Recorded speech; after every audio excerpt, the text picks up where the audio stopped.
کتابوں سے انتخاب کی سیریز کے سلسلے میں قمر جمیل صاحب کی بچوں کے لیے تحریر کی گئی کتاب قصہ کہانی سے ایک نظم منتخب کی گئی ہے۔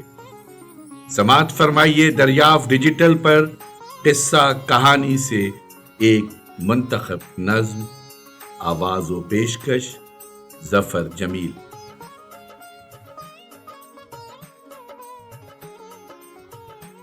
قصہ ان موتیوں کا جو سیپی سے نکلتے ہیں۔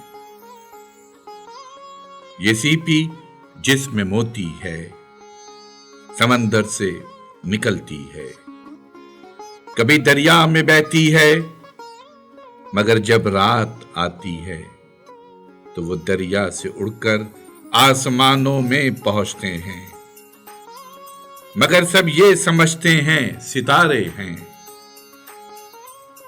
اگر جگنو چمکتے ہیں تو سمجھو اصل میں یہ سچے موتی ہیں جو جنگل میں چمکتے ہیں۔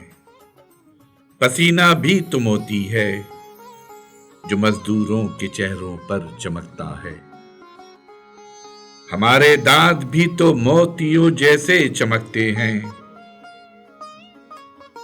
کہیں کانوں کے بندے ہیں، کہیں ماتھے کے ٹیکے ہیں، کہیں نیلم، کہیں مرجان، کہیں گجرے کے موتی ہیں۔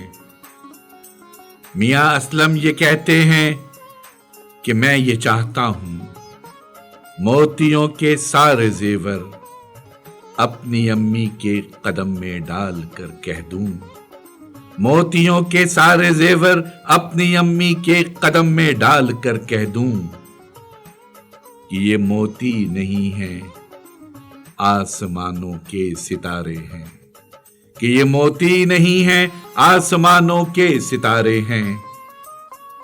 میری امی انہیں آپ اپنے بالوں میں پرو لیجئے، انہیں آپ اپنے بالوں میں پرو لیجئے۔ آواز و پیشکش ظفر جمیل۔